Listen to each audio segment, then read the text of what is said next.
Assalamu alaikum students.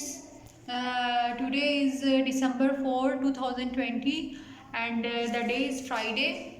हमारे unit 2 complete हो चुके हैं। आज हमने यूनिट 3 स्टार्ट करना है जिसका नेम है फोर्सेस एंड मशीन्स।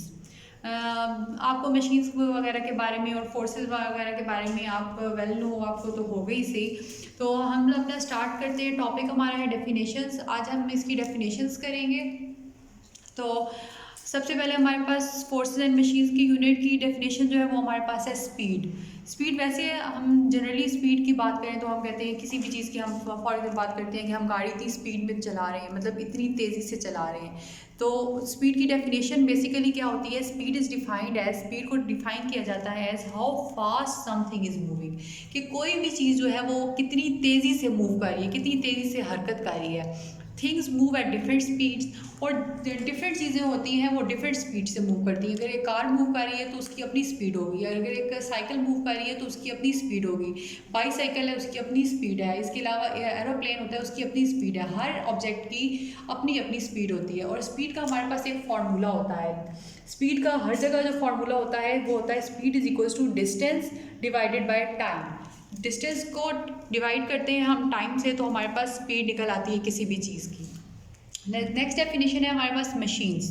मशीन्स हमारे पास क्या होता है? The tools. मशीन्स हमारे पास वो टूल्स होते हैं which increase the amount of force, जो फोर्स की अमाउंट को बढ़ा देते हैं, मतलब कि हमारे जो ताकत लगाते हैं उसको बढ़ा देते हैं। And that tools makes the work easier, और इन टूल्स की मदद से हमारा काम जो होता है वो आसान हो जाता है और एंड फास्टर और तेज़ भी हो जाता है। दीज टूल्स और कॉल्ड मशीन्स। इन टूल्स को हम मशीन्स कहते हैं।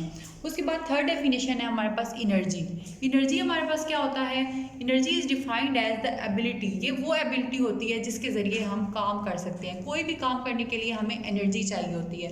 तो एनर्जी को हम कैसे डिफाइन करते हैं? It's the ability to do work. उसके बाद नेक्स्ट डेफिनेशन है हमारे पास फोर्सेज।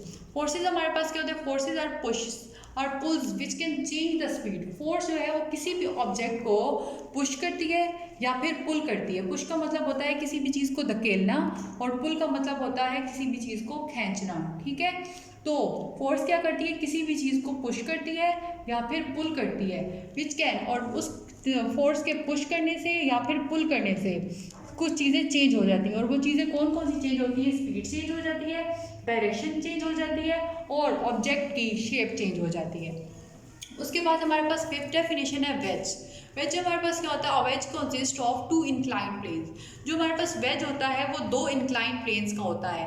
ये आपके पास डायग्राम्स वेज की, मशीन्स वगैरह की, स्क्रूज की, सब आपके चैप्टर में फोर्सेस एंड मशीन्स में बनी हुई हैं।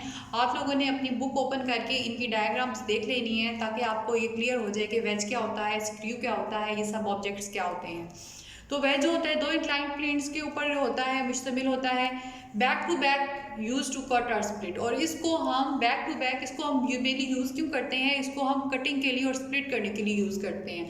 अब वेज जो है हमारे पास डेली रूटीन में किन किन चीज़ों में पाया जाता है? फॉर एग्जाम्पल नाइफ्स, जो हमारे पास छुरियाँ होती हैं, फॉर्क्स होते हैं, नेल्स, पिन्स वगैरह, इन सब में वेजेस होते हैं, अवेलेबल होते हैं। उसके बाद हमारे पास लास्ट डेफिनेशन है स्क्रू। स्क्रू का तो आपको पता होगा, स्क्रू गेज होता है हमारे पास, या फिर स्क्रू ड्राइवर होते हैं, जिस जो हमारे नट्स होते हैं छोटे छोटे, उनको हम खोलने के लिए यूज़ करते हैं। तो स्क्रू हमारे पास डेफिनेशन इसकी बेसिकली क्या है? Screw is an incline plane. ये एक इंक्लाइन प्लेन होता है wrapped around a cylindrical pole, और ये रैप हुआ होता है सिलेंड्रिकल पोल के गिर्द। तो ये हमारे पास डेफिनेशन थी यूनिट 3 की। आपने इसको नोटबुक पे नोट भी करना है और इसको आपने अच्छे से लर्न भी करना है। तो बस यही आप लोगों का आज का लेक्चर है, इसको अच्छे से याद कीजिएगा। नेक्स्ट हम कल जो है